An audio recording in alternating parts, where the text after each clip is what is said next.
नमस्कार.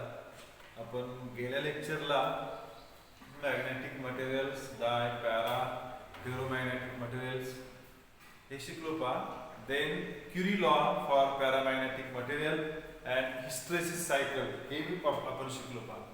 आज आपल्याला electromagnets, permanent magnets and magnetic shielding हे शिकायचं आहे.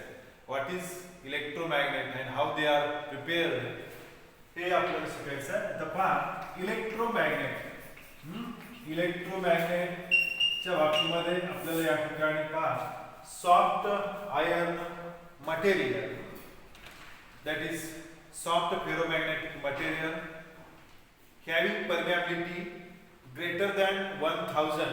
पहा, परमियाबिलिटी जी काही आहे ही परमियाबिलिटी या सॉफ्ट फेरोमॅग्नेटिक मटेरियल किंवा सॉफ्ट आयर्न रॉडच्या बाबतीमध्ये ही परमियाबिलिटी जी आहे ती ग्रेटर दॅन 1000 अशी असायला पाहिजे.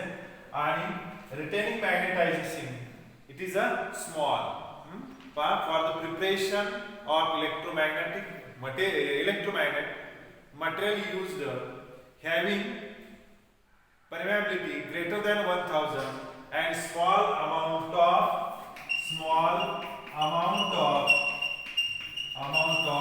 retaining magnetization. पहा, आपल्याला या ठिकाणी इलेक्ट्रोमॅग्नेट बनवण्यासाठी जे आपण मटेरियल यूज करतो त्या बाबतीमध्ये त्याच्याकडे काय असलं पाहिजे, परमियाबिलिटी जी आहे ती 1000 पेक्षा जास्त असायला पाहिजे. आणि या ठिकाणी रिटेनिंग मॅग्नेटायझेशन हे कसं असायला पाहिजे, स्मॉल असायला पाहिजे. आणि such type of materials are used for the preparation of electromagnet. आता हे जे काही आहे, when such type of material is placed in solenoid, then current is switched on, then magnetic field increases from 0 to maximum. And when electric current is switched off, the magnetic field becomes zero. And such type of electromagnets are used for electric bells. म्हणजे आपल्याला या ठिकाणी याचा application पाहायचं आहे या इलेक्ट्रोमॅग्नेटचं. Electric bells, त्यानंतर या ठिकाणी लाऊड स्पीकर आणि त्याचबरोबर या ठिकाणी सर्किट ब्रेकर. यामध्ये या ठिकाणी आपल्याला हे इलेक्ट्रोमॅग्नेट यूज करायचं आहे. म्हणजे या ठिकाणी हे ऍप्लिकेशन झालं पहा, ऍप्लिकेशन ऑफ इलेक्ट्रोमॅग्नेट. आणि हे जे आहे ते प्रिपरेशन आहे इलेक्ट्रोमॅग्नेटचं. यानंतर आपल्याला या ठिकाणी पुढे पाहायचं आहे सुपर कंडक्टरच्या बाबतीमध्ये. Superconductor produces large amount of magnetic field and that's why superconductor is used in nuclear magnetic resonance. पहा, हे जे काही सुपर कंडक्टर आहे हे सुपर कंडक्टिंग मटेरियल जे काय आहे, सुपर कंडक्टिंग मटेरियल हे NMR nuclear magnetic resonance spectroscopy मध्ये यूज केला जातो. आता थोडक्यात आपल्याला या ठिकाणी इलेक्ट्रोमॅग्नेटच्या बाबतीमध्ये मी पुन्हा रिपीट करतोय की त्याचं प्रिपरेशन कोणत्या मटेरियल पासून करतात, त्यानंतर या ठिकाणी त्याचं ऍप्लिकेशन काय, आणि हे एक आपण सुपर कंडक्टिंग मटेरियलच्या बाबतीमध्ये शिकलो पहा. तर हे जे काही मटेरियल यूज केलं जातं ते सॉफ्ट फेरोमॅग्नेटिक मटेरियल हे या ठिकाणी यूज केलं जातं. आणि त्याच्याकडे असणारी जी काही प्रॉपर्टी आहे ती अशा पद्धतीने आहे. ठीक आहे. आता त्यानंतर आपल्याला पुढे पाहायचं आहे जेंट इलेक्ट्रोमॅग्नेट्स. जेंट इलेक्ट्रोमॅग्नेट जे आहेत ते गेंट इलेक्ट्रोमॅग्नेट जे आहेत ते आपल्याला या ठिकाणी used in cranes to lift heavy loads. Gain electromagnets is used in cranes to lift heavy loads. हे झालं इलेक्ट्रोमॅग्नेटच्या बाबतीमध्ये. आता इलेक्ट्रोमॅग्नेट नंतर आपल्याला पुढे पाहायचं आहे परमनंट मॅग्नेट्स. पहा, आपल्याला पुढे पाहायचं आहे परमनंट मॅग्नेट्स. आता परमनंट मॅग्नेटच्या बाबतीमध्ये for the preparation of permanent magnet hard ferromagnetic material is used. पहा, आपल्याला परमनंट मॅग्नेटच्या बाबतीमध्ये permanent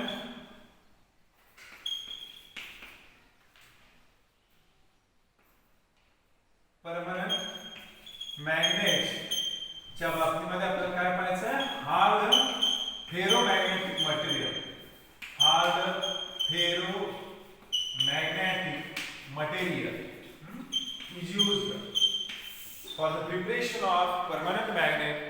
hard ferromagnetic material is used, and this material possesses the property of retaining magnetization.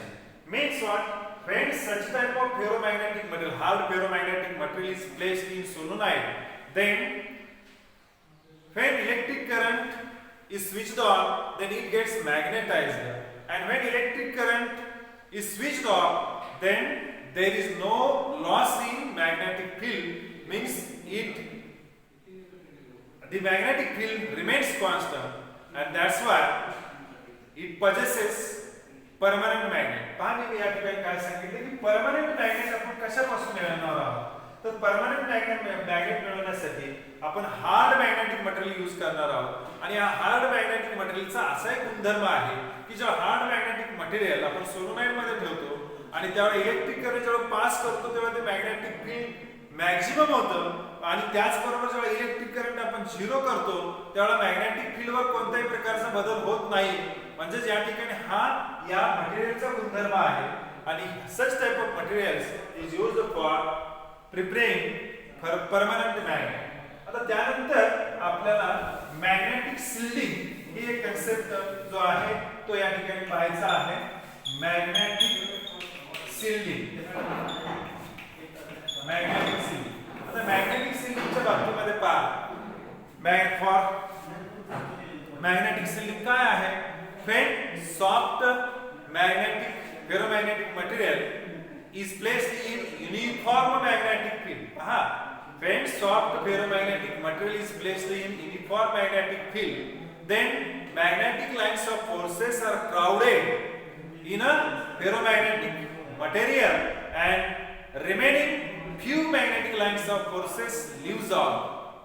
And this is magnetic shielding. आता हे magnetic shielding मध्ये आपण पहा या ठिकाणी की हे जे काही हा n पोल आहे आणि हा जो आहे तो s पोल आहे, आणि याच्यामध्ये आपण या ठिकाणी एक सेल फेरोमॅग्नेटिक मटेरियल पासून बनवलेला की जे आहे ते सेल आपण इथं ठेवलेला आहे, आणि हे पूर्ण आपण या ठिकाणी पॅक केलेलं आहे अशा पद्धतीने. आणि मग या ठिकाणी पहा मॅग्नेटिक लाइन्स ऑफ फोर्सेस जे काय आहेत ते मॅग्नेटिक लाइन्स ऑफ फोर्सेस हे मॅग्नेटिक लाइन्स ऑफ फोर्सेस या मटेरियल मधून या ठिकाणी क्राउडेड होतात, आणि बाकीच्या मधून या ठिकाणी फक्त काही या ठिकाणी लूज आउट होतात. ही मॅग्नेटिक लाइन आहे, अशा पद्धतीने लाइन ऑफ फोर्स आहे. त्यानंतर हे मॅग्नेटिक लाइन्स ऑफ फोर्स आहे. पहा, तर इथून निघालेली मॅग्नेटिक लाइन्स ऑफ फोर्स, त्यानंतर मॅग्नेटिक लाइन्स ऑफ फोर्स, इथं पहा ही मॅग्नेटिक लाइन्स ऑफ फोर्स, ही मॅग्नेटिक लाइन्स ऑफ फोर्स. ठीक आहे, तर काय लक्षात येतं तुमच्या पहा की इथं या रिजन मध्ये magnetic lines of forces are crowded, आणि हा जो काही एन्क्लोज्ड एरिया आहे त्याच्यामधून काही मॅग्नेटिक लाइन्स ऑफ फोर्सेस या ठिकाणी लीव्ज आउट होतात, आणि यालाच आपण मॅग्नेटिक शिल्डिंग म्हणतो. या ठिकाणी काय केलंय पहा, soft ferromagnetic material, ring of soft ferromagnetic material is placed in this uniform magnetic field, then magnetic lines of forces are crowded in this region, and only few amount of magnetic lines of forces leaves out in this enclosed area, and this technique is called as a magnetic shielding, and such type of technique is used in spaceships. आता यामध्ये या ठिकाणी हे जे काही magnetic shielding आहे it is surrounded by ferromagnetic material for the protection. आता यामध्ये पहा हा जो काही भाग आहे तो या ठिकाणी मॅग्नेटिक मटेरियलच्या अनुषंगाने इथपर्यंत झाला. पण आपण काय शिकलो पहा, तर सुरुवातीला मॅग्नेटिक मटेरियल शिकलो, डायमॅग्नेटिक, पॅरामॅग्नेटिक आणि फेरोमॅग्नेटिक मटेरियल शिकलो, त्याचं जे काही बिहेवियर आहे ते शिकलो. त्यानंतर आपण या ठिकाणी क्युरीज लॉ शिकलो, त्यानंतर हिस्टेरेसिस शिकलो, इलेक्ट्रोमॅग्नेट शिकलो, त्यानंतर परमनंट मॅग्नेट आणि मॅग्नेटिक शिल्डिंग. आता यामध्ये क्युरीज लॉ जो काही आहे तो magnetic susceptibility is inversely proportional to absolute temperature यावर आधारित आपल्याला एक प्रॉब्लेम शिकायचा आहे. आणि तो प्रॉब्लेम या ठिकाणी असा आहे की पहा, द मॅग्नेटिक ससेप्टिबिलिटी असा या ठिकाणी प्रॉब्लेम हा काय आहे, the magnetic susceptibility is 1.2 into 10 raised to minus 5 at 300 Kelvin. The magnetic susceptibility is 1.2 into 10 raised to minus 5 at 300 Kelvin. Then at what temperature magnetic susceptibility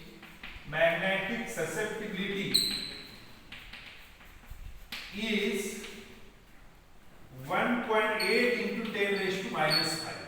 ठीक आहे. फ्रॉम दिस प्रॉब्लेम या ठिकाणी पहा याच्यामध्ये जो आपल्याला काही गिवन डाटा आहे तो अशा पद्धतीने आहे. आपण या ठिकाणी या क्युरीज लॉ यावर आधारित हा प्रॉब्लेम सोडवणार आहोत. जी काही मॅग्नेटिक ससेप्टिबिलिटी दिलेली आहे साय ती 1.2 into 10 raised to minus 5 आहे. कोणत्या टेम्परेचरला T1 is equal to 300 kelvin आहे आणि आपल्याला या ठिकाणी मॅग्नेटिक ससेप्टिबिलिटी डिटरमाइन करायची आहे. मॅग्नेटिक ससेप्टिबिलिटी दिलेली आहे 1.8 into 10 raised to minus 5 आणि आपल्याला टेम्परेचर डिटरमाइन करायचं आहे T2. पहा या ठिकाणी या प्रॉब्लेम मध्ये काय सांगितलेलं आहे. मॅग्नेटिक ससेप्टिबिलिटी दिलेली आहे, टेम्परेचर 300 केल्विन ला आणि magnetic susceptibility 1.8 into 10 raised to minus 5 ही या ठिकाणी कोणत्या टेम्परेचरला येईल हे आपल्याला डिटरमाइन करायचं आहे. त्यासाठी या ठिकाणी क्युरीज लॉ आपल्याला यूज करायचा आहे. तो क्युरीज लॉ आपण या ठिकाणी सांगितल्याप्रमाणे susceptibility is inversely proportional to temperature या पद्धतीने या ठिकाणी आहे.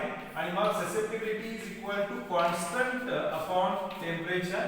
त्यानंतर आपण या दोन केसेसच्या बाबतीमध्ये आपण या ठिकाणी psi1 is equal to constant divided by 300 किंवा या ठिकाणी T1 आणि सेकंड केसच्या बाबतीमध्ये psi2 is equal to constant divided by T2. आता हे फर्स्ट इक्वेशन आहे, हे सेकंड इक्वेशन आहे आणि मग आपल्याला या ठिकाणी पहा डिवाइड इक्वेशन 1 by 2 असं जर केलं तर आपल्याला काय मिळेल. पहा या ठिकाणी psi1 upon psi2 is equal to constant upon T1 divided by constant upon T2.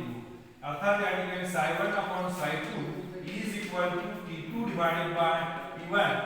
आपल्याला T2 डिटरमाइन करायचं आहे. T2 काय येणार आहे. T2 is equal to psi1 divided by psi2 into T1. अर्थात psi1 ची किंमत आहे 1.2 into 10 raised to minus 5 divided by 1.8 into 10 raised to minus 5 into 300. अर्थात 10 raised to minus 5 into 10 raised to minus 5 cancel होईल आणि या ठिकाणी किती पॉवर 2 upon 3 into 300 आणि मग या ठिकाणी हे 100 into 2 means 200 केल्विन अशा पद्धतीने हे टेम्परेचर येईल. पहा